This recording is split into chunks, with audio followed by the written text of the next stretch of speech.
Donkey Kong Barrel Blast is one of the Nintendo games of all time. So I've been meaning to check this game out for a very long time now, mostly due to morbid curiosity. Throughout my entire life, I've seen this game occasionally pop up in a lot of secondhand markets, but I just never picked the game up on the basis that I already had a racing game on the Wii that had Donkey Kong on it, plus it had Luigi, so yeah, I was good. It wasn't until a couple of years ago when out of boredom one day, I decided to look up more info on what this game was even about, since I rarely see anyone online ever talk about it, and that's when I found out the reason as to why I don't hear anyone online talk about it. It's apparently garbage.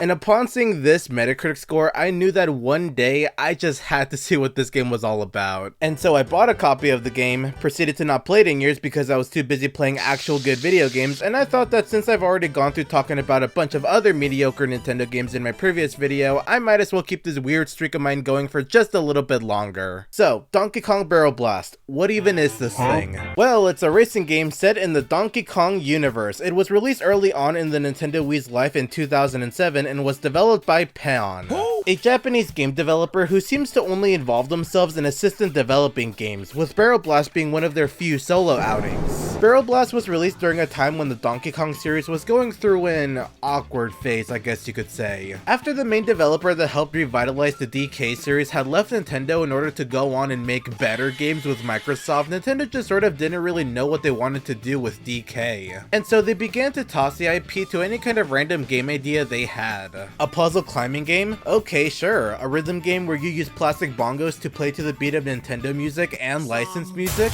Screw it, make 3 of them. These bizarre Donkey Kong spin-off games would periodically be released throughout the 2000s. It wouldn't be until 2010 when the DK series would be revitalized with the release of Donkey Kong Country Returns, where Nintendo finally got a clue of what people actually wanted to see from a Donkey Kong game. But in between that time, Nintendo released this. I guess it's time to actually talk about the game now. Monkey. So first things foremost, I just want to show you the weirdly aggressive way this game starts up. Just look at this.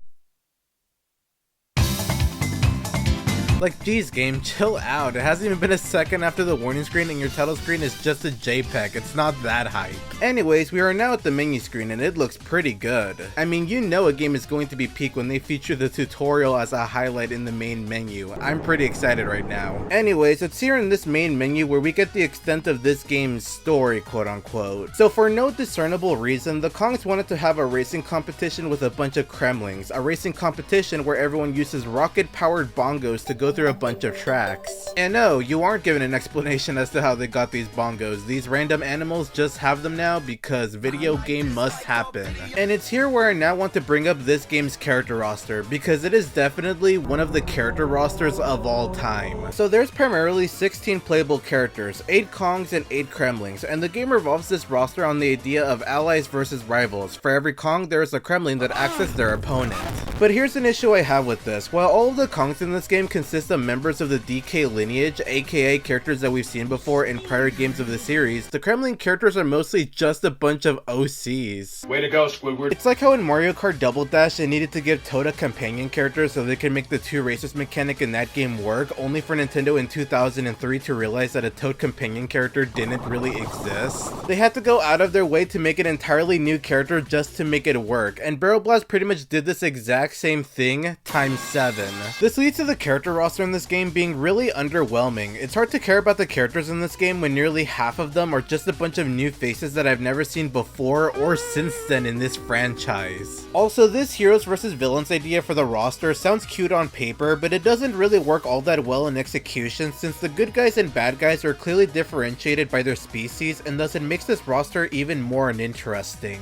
Like, wow, look at the variety of all these characters here. We have apes, crocodiles, dead apes? Anyways, I think now it's time to talk about the gameplay, since every mode in this game revolves around the same core gameplay loop of racing around with these bongos. I want to first talk about arguably the most infamous aspect about Barrel Blast's gameplay, its controls. So the only control scheme that you can use in this game is the Wii Remote and Nunchuck combo. The basic controls are that you shake the Wii Remote and Nunchuck to begin accelerating, and once you reach top speed, you now move automatically and no longer need to keep beating up the air. After that, you simply swing your Nunchuck to steer left, Wii Remote to steer right, and both to jump in the air. And that's it. The only other thing to remember is to press a few other buttons for some gameplay mechanics that I'll explain later, and that's the controls for Barrel Blast, and I fucking hate them. Yeah, I'm not going to be a contrarian here, everybody. The controls for Donkey Kong Barrel Blast are just utter dookie. And it's mainly because of the motion controls. It's not like they don't work, it does a sufficient enough job recognizing when I swing my Wii Remote or nunchuck. It's just that the way they were implemented makes playing this racing game incredibly monotonous. You want to know why games like Wii Sports and Mario Kart Wii managed to make their gameplay great despite the incorporation of motion controls? It's because the motion controls were implemented in a way that makes using them in their respective games feel natural and kinda second nature. Like in Wii Sports Bowling, you don't think about needing to point the controller at the floor, swinging your hand back, and then swing it up front to roll a bowling ball. You just move the Wii Remote like you'd roll a bowling ball. Similarly in Mario Kart Wii, you just tilt the controller like a steering wheel. This motion even becomes more appealing and immersive if you have the Wii wheel attached to the Wii Remote. Donkey Kong Barrel Blast tries to go for this method of incorporating immersive motion controls, but it just isn't effective.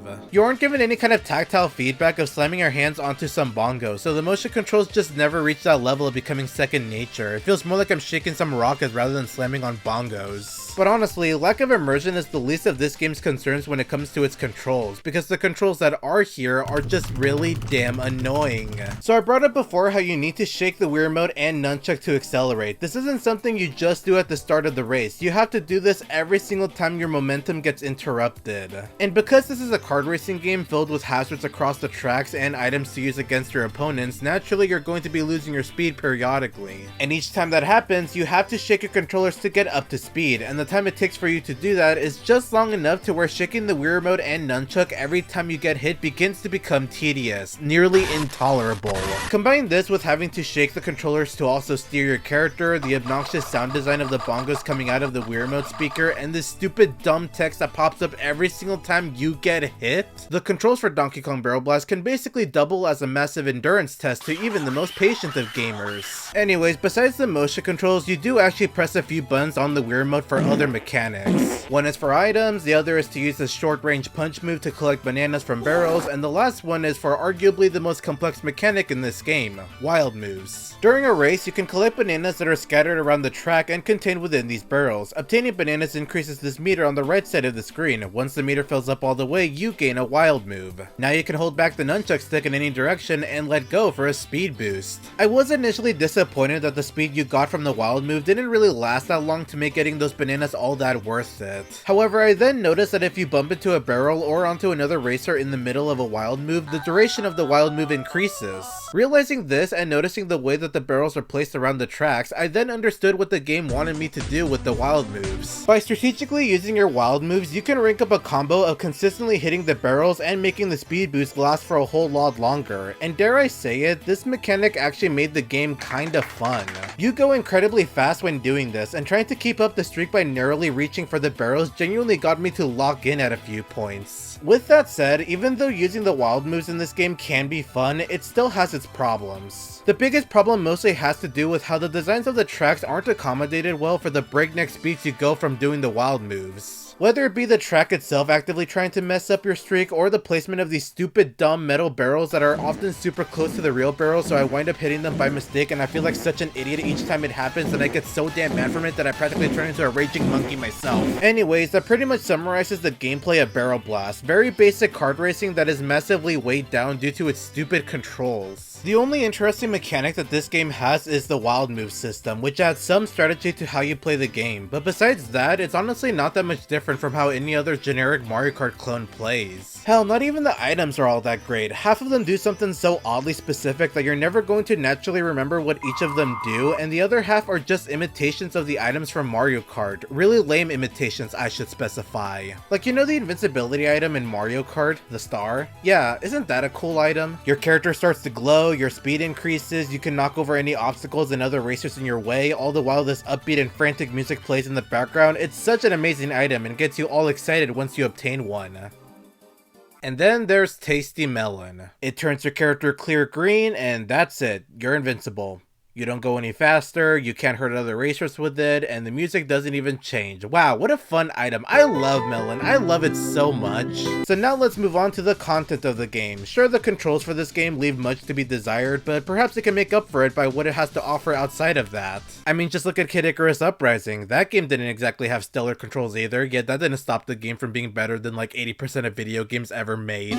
Anyways, I'm going to now go over each of the modes you can do in this game from this menu. First off, Grand Prix. Let me ask you a question. Have you ever played the Grand Prix mode in any Mario Kart game or any Mario Kart-like game? If you said yes, then you pretty much know what this mode has to offer. So instead of actually talking about the Grand Prix mode, I want to talk about the tracks for this part of the video, because oh man, they are super flawed. So this game features 16 tracks, which is for the most part a completely fine amount. Sure, the latest Mario Kart game during the release of Barrel Blast featured double the amount of tracks, but that was because half of those were retro tracks from prior Mario Kart games, so I'm going to give Barrel Blast some slack for this one. With that being said, I'm now going to complain about why these tracks suck. So in reality, this game actually has 7 distinct environments, and what they did here is reuse a few of these environments to upwards of 3 times until they reach their 16 track amount. On top of the small number of unique themes, each track also has these barriers that keep you from moving away from the main path. I hate these things. This makes it so that you can't try to do any kind of fun or crazy shortcuts to make this game more fun or competitive, and it also makes these already not so unique racetracks blend in with each other that much more. Overall, the racetracks in Barrel Blast are incredibly mediocre. It's not that they are even terribly designed, they are just so uninteresting and boring from their track designs to their environments. Anyways, we should probably get back to talking about the modes in this game. Single race is self-explanatory, so I'm just gonna skip that one. Time trial is once again self-explanatory, but I can't help but compare it to the time trial mode in Mario Kart because that series made this normally average mode that is in every kart racing game actually pretty fun. In Mario Kart Double Dash, each track in the time trial mode features a staff ghost. This is basically a time trial record set by a Nintendo staff member that plays in real time during your record attempt, basically acting as a little rival for you to compete with. This was a nice addition since it gave you an incentive for you to try and set a record on each track in the game to beat the ghost. In fact, it was such a nice inclusion that ever since Double Dash, each Mario Kart game has included staff ghosts in its time trial mode, making it a series staple. And yeah, Barrel Blast just doesn't have this. You're basically just racing by yourself to set a best time for a track. You don't even get any unlockables for playing this mode. You're basically just doing this for the fun of it, which in the case of Barrel Blast, where there was little to no fun to be had in the first place, this mode is basically the embodiment of wasting your time. Free Run is dumb. It's just super dumb. In this mode, you can race around any track of your choice, and that's it. There are no other racers, no lap count, and the game doesn't log how quickly you go around a track. What is the point? This is basically just the time trial mode, except it doesn't record your best time on a track, so you're basically just digging around for absolutely nothing. Remember like half a minute ago when I called the time trial mode in this game the embodiment of wasting your time? Yeah, I clearly spoke too soon. That title now goes to this mode. This game truly is the gift that keeps on disappointing. Cranky's Flight School. This mode is also dumb. It's pretty much just a mode where you're given lessons on how to play the game. I don't really mind this being here, I'm just perplexed on why it's sharing equal space on the menu screen with the actual game modes. Also, I feel like the controls for this game are already pretty simple to grasp. It's just motion controls with a few button presses, so having this super expanded tutorial just feels unnecessary. Like, this game gives you multiple pages explaining how to accelerate, and then you go to practice it and all you do is just...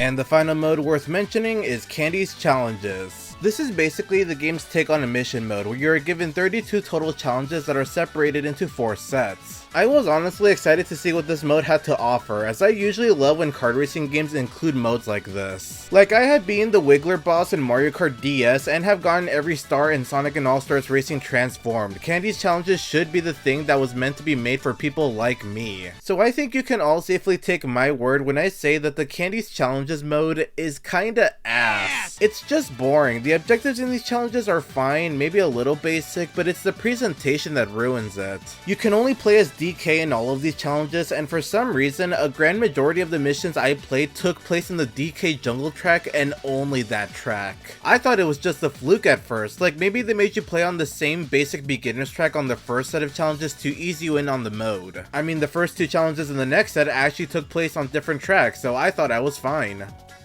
And then the next 3 challenges after that took place back on DK Jungle, and I just felt so defeated. Like, do I even need to bring up the mission mode for Mario Kart DS as a comparison? Excluding the bosses that are exclusive to that mode in the game, each mission has you play as a different character in a different setting from the previous mission. It gives more variety, keeps the mode interesting, and keeps you invested to keep on playing, while Candy's challenges feels like it actively tries to make you bored of playing it very quickly. And mission accomplished if that was their main goal, because I was only able to clear half of the challenges before needing to quit due to being so damn bored. Candy's challenges are simply not fun. It's a clever move to lock a few of the playable characters behind this mode, because besides that incentive, there would be no reason for why anyone would ever want to play this incredibly tedious mode. It's monotonous, devoid of anything enjoyable, and I do not like having Candy Kong be the face of this mode. Usually I don't care for anthropomorphic female characters, but this is where I draw the line. And there you have it, that was Donkey Kong Barrel Blast. Now, was this game really that bad enough to deserve the title of one of the worst Nintendo games of all time?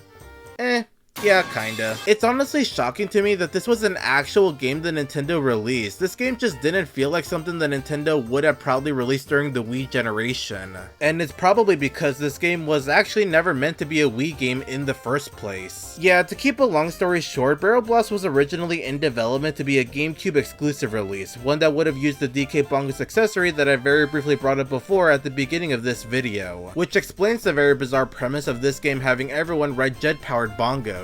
My guess is that since the game's development was really close to the Wii's release, Nintendo thought it would be best to shift the development to make the game a Wii exclusive instead so that the game could see better sales. Honestly, even if this game had been released on GameCube with DK Bongo support as it was originally intended, the game still wouldn't have been all that great. It would solve the issue of the lack of tactile feedback since there would have been actual bongos for you to hit, but that's it. You would still be left with an incredibly mediocre racing game that is held back by its basic racing mechanics and lack of content. But because the controls of this game had to be remapped for the Wii using motion controls, it turned this game from being mediocre to just bad. Comparing Barrel Blast to the latest Mario Kart game at that time is already unfair, but when you begin to compare it to the Mario Kart game that the Wii would get in little under a year, it's practically no contest. In Mario Kart Wii, you get double the amount of tracks compared to Barrel Blast, all of which are way more interesting in terms of their settings and track designs, 26 playable characters, a few of those being ones from the Donkey Kong series,